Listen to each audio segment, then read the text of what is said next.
Assalamualaikum warahmatullahi wabarakatuh. Selamat siang, saudara-saudara sekalian. Berjumpa kembali dalam video pembelajaran mata kuliah Rekayasa Pencahayaan Arsitektural.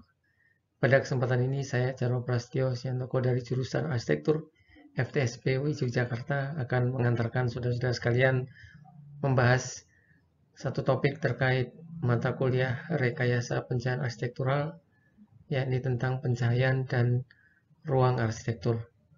Mari kita mulai pembahasan kita pada siang hari ini. Ketika kita berbicara mengenai arsitektur dan ruang, arsitektur dan pencahayaan, kita perlu mengetahui apa yang dimaksud dengan arsitektur, apa yang dimaksud dengan ruang arsitektur itu sendiri, dan tentu saja nantinya apa yang hubungannya dengan pencahayaan. Arsitektur dari bahasa Latin architectonicus mengatakan apa yang termasuk atau berhubungan dengan arsitektur. Seni dan teknik memproyeksikan dan membangun bangunan. Itu definisi dari arsitektur. Sedangkan istilah architectural space atau ruang arsitektur itu mengacu pada tempat yang produksinya menjadi subjek dari arsitektur itu sendiri. Sinar atau cahaya adalah elemen utama dalam desain bangunan arsitektur atau ruang arsitektur. Volume solid dan ruang tertutup, warna, tekstur hanya akan dapat diapresiasi dan juga dipersepsi oleh pengguna dengan maksimal apabila mereka memanfaatkan pencahayaan untuk mewujudkan bangunan.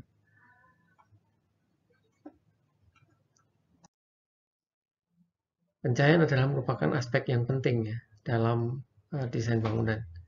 Pemenuhan tuntutan bangunan, kebutuhan bangunan sebagai sebuah wadah kegiatan manusia, sebagai sebuah komoditi yang melayani persyaratan fisik dan sosial dan juga kesenangan dari penghuni atau pengguna ruang, menuntut desain yang memberikan kualitas ruang arsitektur yang sesuai dengan kehendak pengguna, sesuai kegiatan apa yang akan dilakukan oleh si pengguna tersebut di ruang tersebut.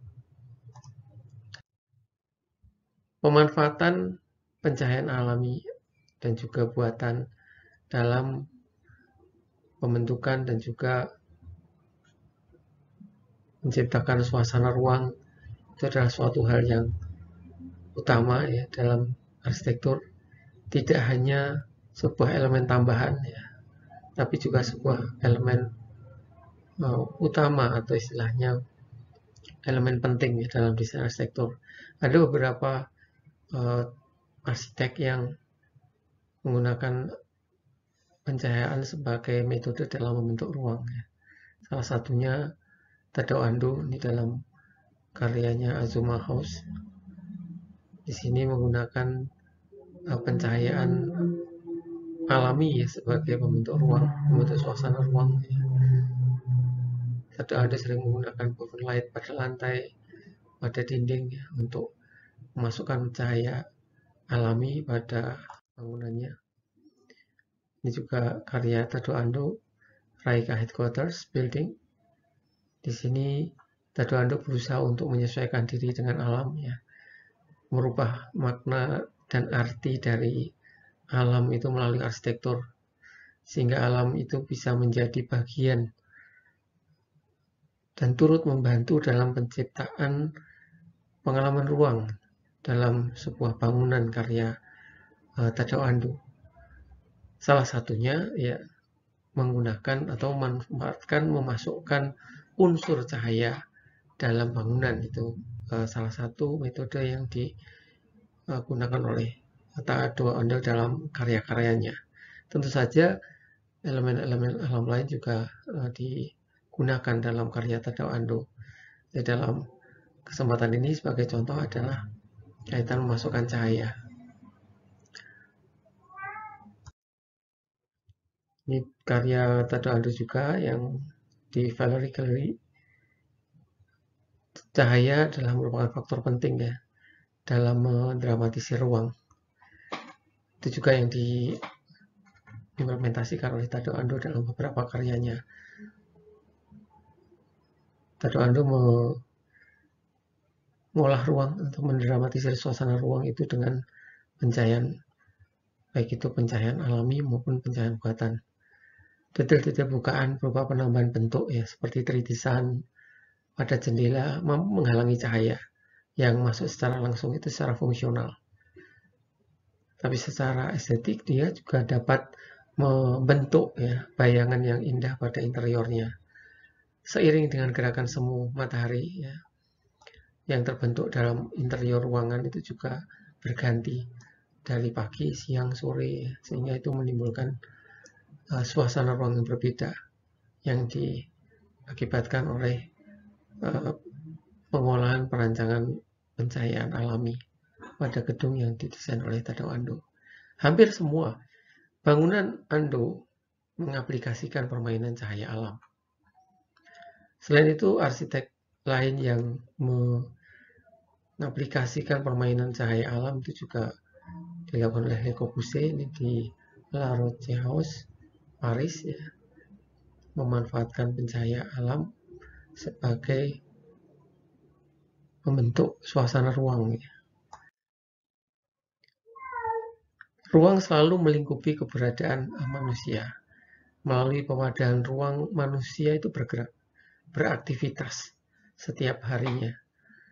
Melihat bentuk-bentuk benda, mendengar suara-suara, merasakan angin bertiup, mencium bau semerbak bunga di kebun atau di taman yang ada di sekitar ruang itu sendiri, itu dari ruang, dari dalam ruang. Itulah ruang seperti kayu dan batu ya, meskipun sifatnya tak berbentuk. Ya. Suasana ruang itu memegang peranan penting ya dalam keberhasilan desain sebuah ruang arsitektur. Pada ruang, bentuk visual, kualitas cahaya, dimensi dan skala ditentukan oleh batas yang telah ditentukan oleh unsur-unsur bentuk.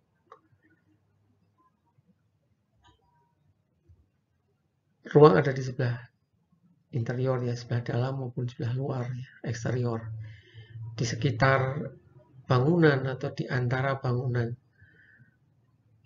itu beberapa ruang yang diciptakan oleh arsitektur, yang tercipta karena karya arsitektur, yang itu bisa didramatisir atau bisa diolah lebih lanjut dengan menggunakan pencahayaan, desain pencahayaan. Desain pencahayaan yang berbeda akan menimbulkan atau menciptakan suasana ruang yang berbeda. Seperti contoh pada gambar atau foto di samping ya, menggunakan pencahayaan titik dan satunya menggunakan pencahayaan linier. Dari sisi pencahayaan, jenis pencahayaan titik dan linier ya, tapi dari sisi pemilihan lampu ada yang berbeda dari dua pemilihan lampu tersebut, menimbulkan suasana dan juga menimbulkan kesan ruang yang berbeda. Menurut Steffi, terdapat 5 pengaruh yang terkait dengan kondisi visual pencahayaan. Yang pertama adalah visual clarity, mengacu pada kemampuan pengguna membedakan detail arsitektur. Apakah pengguna itu mampu membedakan secara jelas atau tidak jelas atau kabur. Yang kedua adalah spaciousness, mengacu pada persepsi pengguna terhadap volume. Dengan pengolahan pencahayaan tertentu sesuai dengan konsep arsitektur si arsitek, pengguna bisa mempersepsikan ruang itu lebih luas atau lebih sempit dari sesungguhnya. Tergantung dari konsep yang akan disampaikan oleh arsitek dalam ruangan tersebut. Kemudian preference. Di sini mengacu pada evaluasi pengguna secara keseluruhan terhadap pencahayaan. Ya. Apakah suka atau tidak suka, itu memang suatu hal yang wajar sebagai sebuah persepsi dari sebuah desain pencahayaan sebuah ruang arsitektur. Yang keempat adalah relaxation. mengacu pada intensitas pekerjaan yang dirasakan oleh pengguna. Seragam, memusat, atau bervariasi, tergantung dari apa yang dilakukan atau kegiatan apa yang diwadahi dalam ruangan tersebut. Apakah kegiatannya bersifat santai, bersifat healing gitu, atau bersifat serius ya, formal.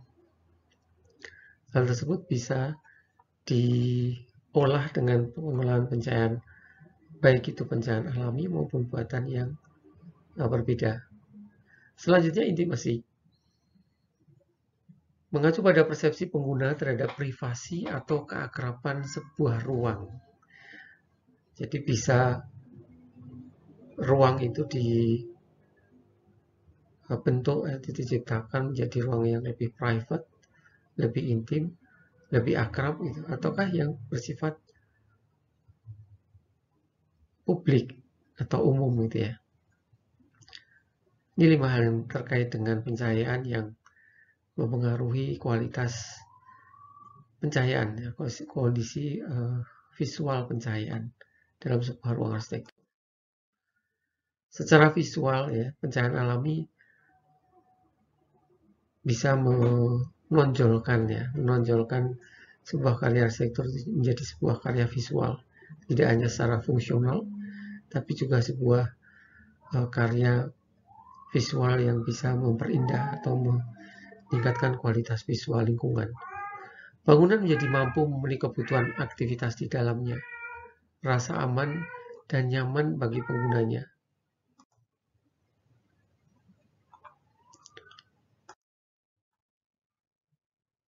Cahaya alami juga membuat bangunan lebih atraktif ya, dan lebih menarik. Sesuai tadi apa yang sudah juga diimplementasikan oleh arsitek Tado Ando, bahwa cahaya bisa mendramatisir suasana ruang gitu ya. Dan di sini disampaikan juga bahwa cahaya alami membuat bangunan lebih atraktif dan menarik. Tentu saja itu terkait dengan perubahan sudut jatuh bayangan matahari setiap saatnya, yang terkait dengan gerak semu harian matahari. Cahaya alami bermanfaat bagi kesehatan, menciptakan mood atau suasana dalam ruangan. Itu juga bisa diciptakan dengan desain pencahayaan yang menarik gitu ya, sehingga nanti aktivitas pengguna di dalam ruangan tersebut bisa berhasil dilaksanakan. Selanjutnya kita berbicara mengenai peran dari pencahayaan arsitektur, khususnya pencahayaan alami dan juga nantinya juga pencahayaan buatan pada saat malam hari. Yang pertama adalah mengakomodasi aktivitas. Apakah aktivitasnya itu rumah tinggal, apakah museum, ataukah mall, ya, ataukah pusat perbelanjaan, atau fungsi dan tipologi fungsi yang lain. Yang kedua, menerjemahkan geometri. Yang ketiga, menerjemahkan ruang atau membentuk ruang. Kemudian yang keempat adalah membentuk atmosfer ruang. Ada 4 peran utama dari pencahayaan dalam kaitannya dengan ruang arsitektur yang terbentuk. Pertama, mengakomodasi aktivitas. Salah satu peran arsitektur adalah mewadahi kegiatan manusia.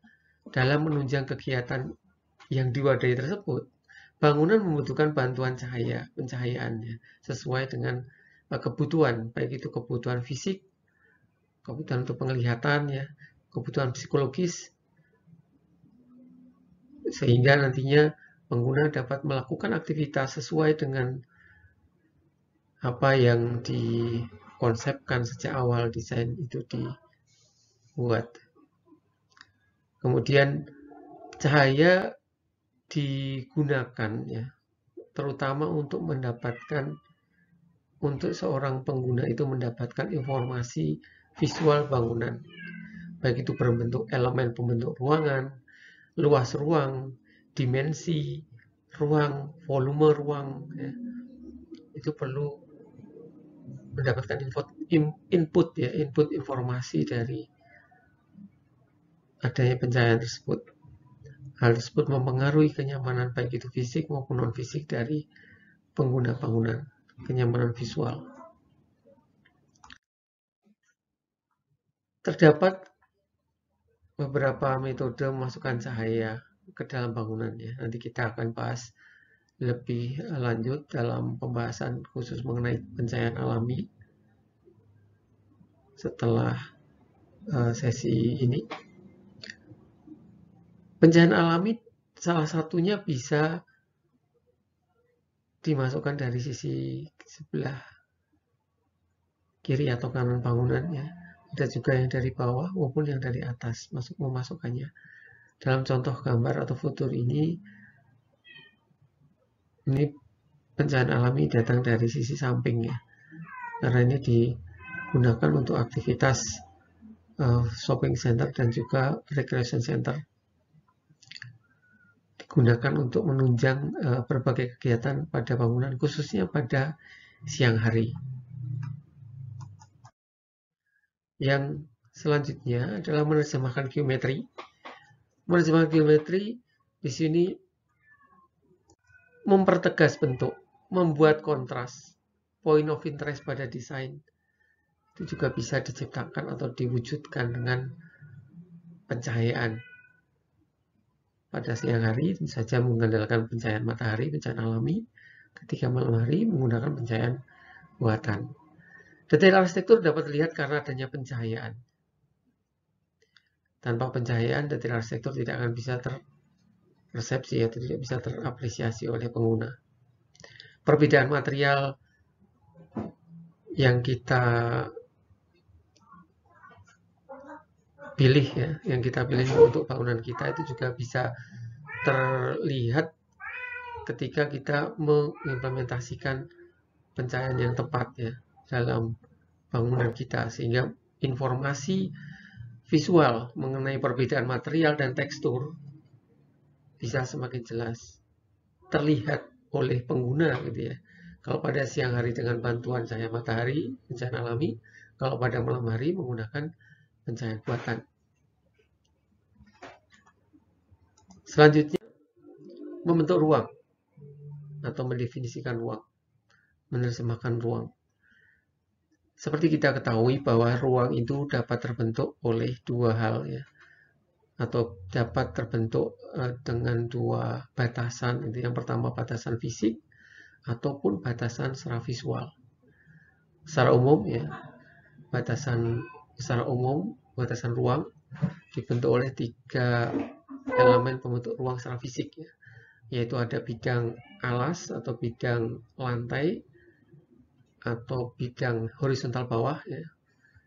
Oleh karena lantai itu atau bidang horizontal bawah itu sebagai penyokong atau pendukung kita dalam melakukan aktivitas, maka secara struktur harus lebih kuat gitu ya. Juga sebagai elemen penting dalam sebuah ruang arsitektur, baik itu dari sisi bentuknya, warnanya, polanya, teksturnya, akan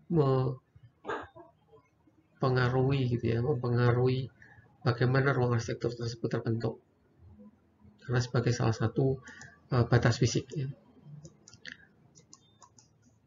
Tekstur dan juga kepadatan material dan juga bentuk material itu juga mempengaruhi kualitas ruang ya, ruang arsitektur. Yang kedua, batasan fisik yang kedua adalah bidang vertikal. Bidang vertikal di sini adalah bidang dinding gitu ya.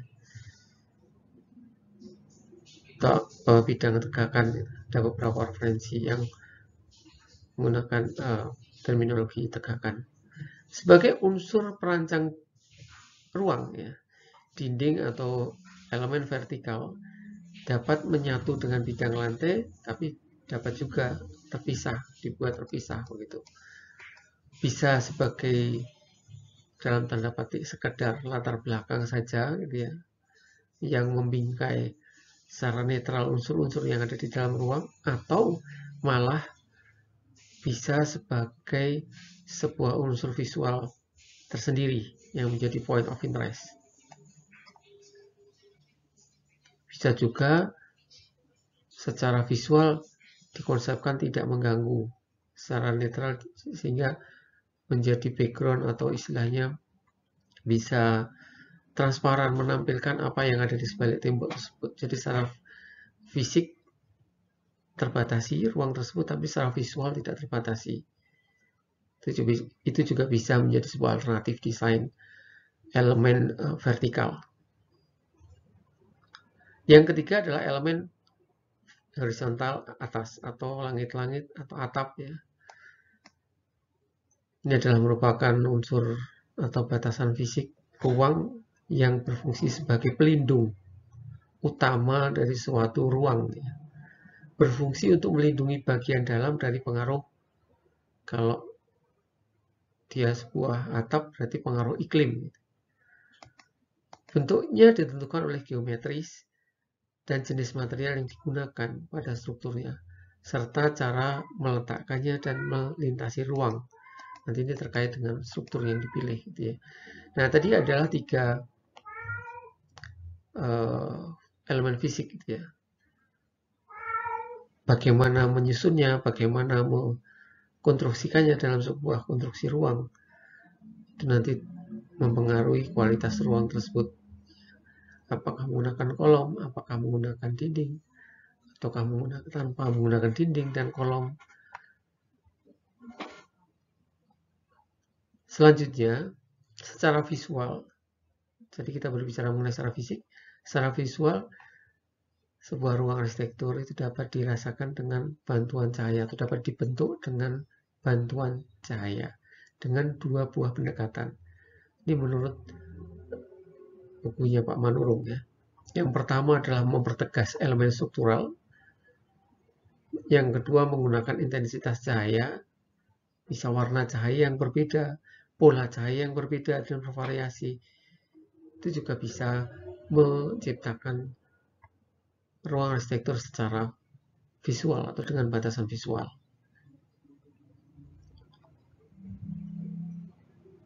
Nah, di sini cahaya yang dimaksud bisa menggunakan cahaya matahari maupun cahaya buatan lampu ya. Ini tergantung dari waktu dan juga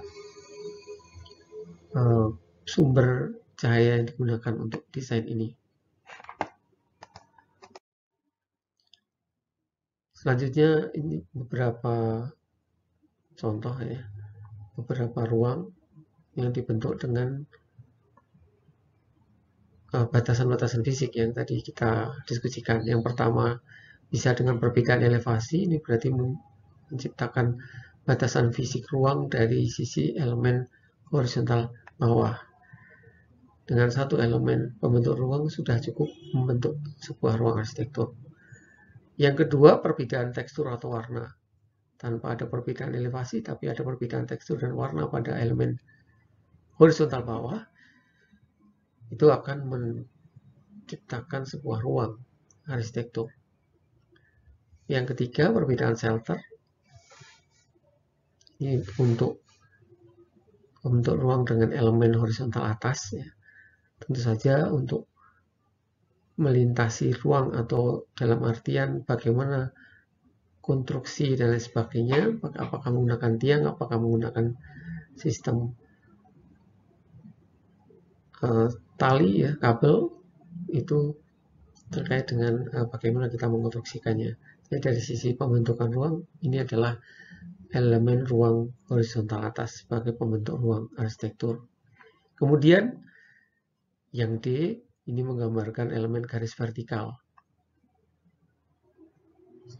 Hanya dengan satu elemen vertikal ya.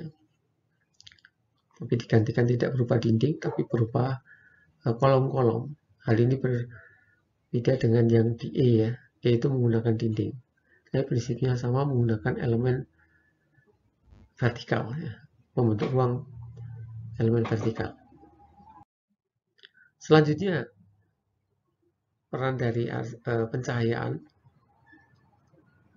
yaitu membentuk atmosfer ruang. Selain mewadai ya, kebutuhan fisik dari pengguna ruang dalam berkegiatan dan dalam melakukan aktivitasnya ya sesuai dengan apa yang akan dilaksanakan di ruangan tersebut, tapi juga secara non fisik, secara psikologis ruangan itu harus menjamin kenyamanan ya, kenyamanan non fisik juga dalam beraktivitas. Bagaimana bisa menciptakan mood, menciptakan spirit dalam beraktivitas dan sebagainya ya. Karena kenyamanan ini sangat terkait dengan aspek psikologis manusia atau pengguna atau penghuni dalam beraktivitas dalam ruangan arsitektur atau ruang arsitektur. Nah, salah satunya dalam membentuk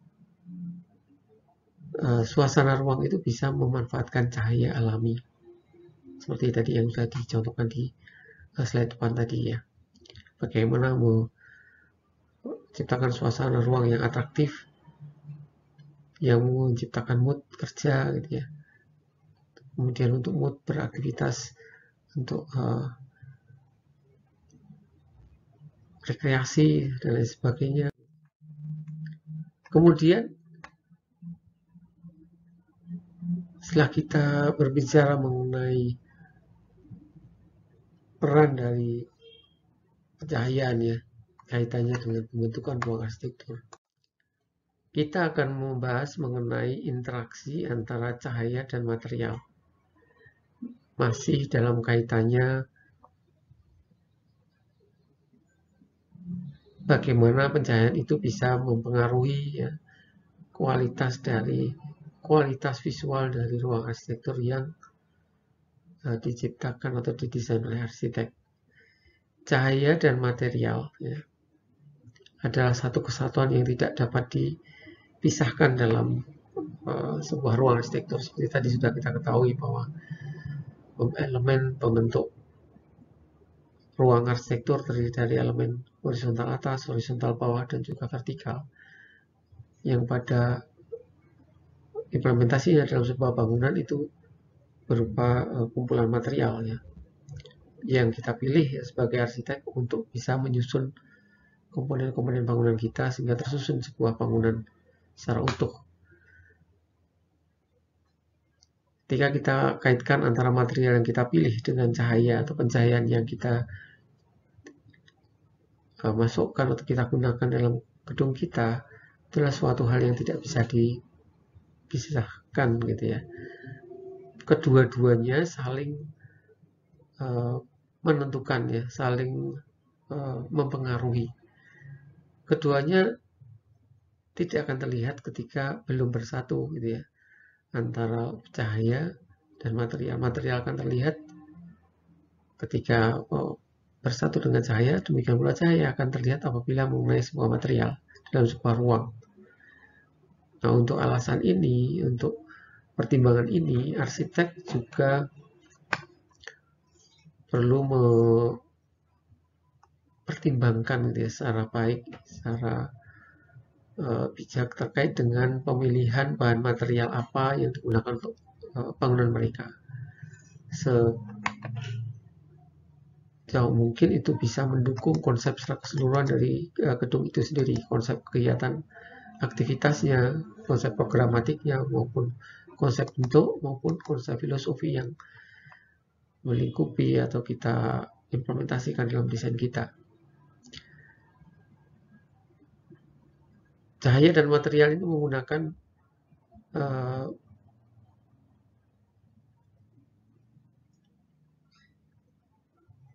atau istilahnya cahaya ya, cahaya itu material itu menggunakan pencahayaan itu untuk menarik kontras ya, untuk menarik kontras antara bahan yang berbeda satu dengan yang lain ya. Bisa menciptakan distribusi cahaya yang khusus ya pada suatu ruangan-ruangan tertentu yang kita gunakan untuk sebagai point of interest, atau bisa mendistorsi atau apa istilahnya, mereduksi peran suatu titik tertentu yang tidak dikehendaki oleh si arsitek untuk ditonjolkan gitu. Itu bisa juga dengan pemilihan pencahayaan dan juga material yang tepat pada satu bagian bangunan tertentu. Salah satu aspek yang mempengaruhi distribusi cahaya dalam ruang arsitektur adalah cara dari permukaan ruang atau material yang kita pilih itu berinteraksi dengan cahaya. Apakah terpantulkan cahayanya tersebut, ataukah kita berkeinginan supaya cahaya itu terserap, ataukah terbaurkan atau tersebar oleh pencahayaan oleh material yang kita pilih dalam ruangan kita. Jadi itu bisa mempengaruhi suasana ruang juga gitu pada akhirnya.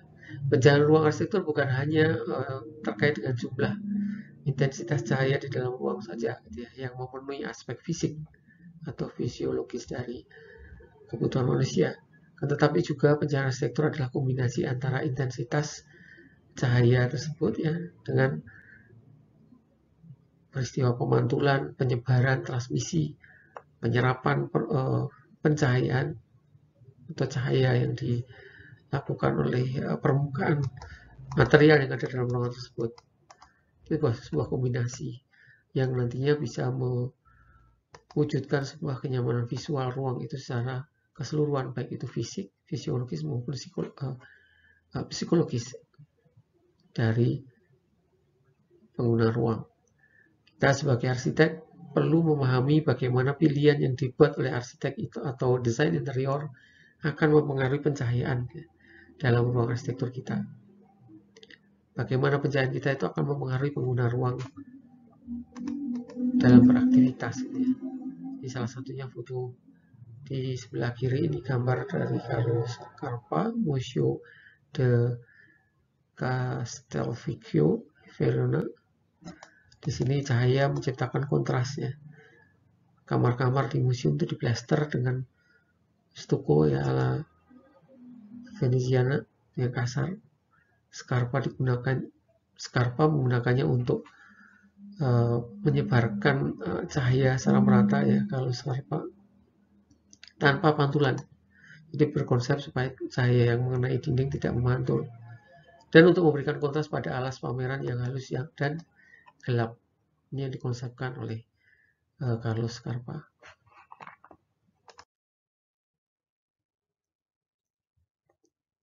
Selanjutnya kita akan bahas satu persatu interaksi antara cahaya dan material. Yang pertama ada refleksi, pemantulan ya. Di sini terdapat 3 jenis pemantulan, ada pemantulan yang specular reflections, semi-specular reflections, dan diffuse reflection. Terjadinya 3 hal ini dipengaruhi oleh jenis material yang dipilih atau material yang kita gunakan untuk permukaan ruang arsitektur kita, ya, baik itu elemen yang lantai tadi, dinding maupun langit-langit atau plafon. Ya. Di sini terdapat tabel yang menggambarkan beberapa reflektans dari beberapa material. Reflektans yang tertinggi material kaca dan sejenisnya itu memiliki reflektans hampir 100% ya, 99%. 75 sampai 95 ya. Yang paling tinggi adalah mirror and optical coated glass ya. Hampir 99%, 80 sampai 99% reflektansnya, sehingga masuk kategori specular reflection yang terjadi dalam ruangan ini. Kemudian yang semi specular dipantulkan tapi masih dalam satu arah yang sama, tapi dalam arah yang berbagai arah. Kalau yang difusi itu baur atau ke segala arah gitu ya. Nantinya kita memilih material untuk lantai, dinding maupun plafon atau langit-langit disesuaikan dengan maksud dari kita sebagai arsitek, apakah cahaya yang mengenai dinding, lantai, dan plafon tersebut memantul ataukah menyebar ya, ataukah menyebarnya di satu arah. Dan di semi specular reflection itu mempengaruhi bagaimana kita nanti menentukan pemilihan material ruang arsitektur kita. Kemudian yang kedua adalah reflection, pembiasan. Pembiasan cahaya melalui kaca dan melalui lensa cembung ini ya. A ini kaca, yang B ini melalui lensa cembung. Dengan sisi sejajar ya, sudut datang dan keluar sama untuk plat kaca. Hanya ada sedikit reflection ya, pembiasan, jadi sudutnya ada berubah. Sedikit ada perubahan, tapi ketika keluar pada material yang terjadi reflection tersebut akan memiliki sudut yang sama besarnya. Saat sisinya tidak sejajar, ya contohnya yang B ini pada lensa ya, itu menemukan atau mewujudkan atau menciptakan arah cahaya yang berbeda dibandingkan cahaya asli. Kemudian interaksi cahaya dan material yang selanjutnya adalah difusi. Difusi di sini seperti juga kaca ya, tapi ini tidak seperti di lensa ya, yang menggunakan pembiasan untuk memusatkan atau menyebarkan cahaya secara tepat. Tadi contohnya lensa cembung ya. Diffuser digunakan untuk pembiasan cahaya atau menghamburkan cahaya. Saat cahaya melewati materi yang menyebar atau diffuser ini, cahaya itu dibiaskan, tetapi tidak dengan cara memberikan arah atau pola tertentu, jadi ke segala arah. Diffuser ini sering digunakan untuk menyembunyikan atau mengaburkan lampu dalam perlengkapan. Ya. Bisa juga mengaburkan objek benda dalam ruangan kita, gitu ya, seperti naungan sebuah lampu meja dan sebagainya. Juga dapat digunakan untuk melunakkan bayangan ya, suatu benda sehingga tidak menjadi sebuah point of interest dalam ruangan kita. Selanjutnya interaksi transmisi, meneruskan ya. Mengacu pada berlalunya cahaya pada material. Transmisi ini dinyatakan sebagai persentase cahaya yang melewati sebuah material yang kita pilih. Berdasarkan material yang digunakan oleh arsitek, terdapat beberapa kategori, ada transparan, translucent, dan opak. Sebelah kiri ada beberapa contoh material dan kemampuan meneruskan cahaya ya, transmission yang terbaik atau terbesar persentase meneruskannya adalah clear glass ya, hampir 99%. Kemudian ada surface reflections and absorption terkait dengan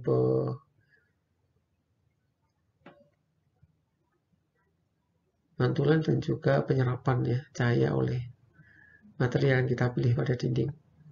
Yang hampir di sini setiap permukaan ruang ya, dalam ruang ini memantulkan cahaya karena dipilih yang spekular ya, specular reflections material semua, sehingga itu menjadi sumber cahaya sekunder karena dikonsepkan ini kemungkinan menambah pencahayaan ruang supaya lebih terang gitu ya. Dengan sebagian besar bahan yang dipilih ya, refleksinya itu menyebar. Jadi semi specular reflections. Cahaya yang memantul dari permukaan ruang adalah interrefleksi.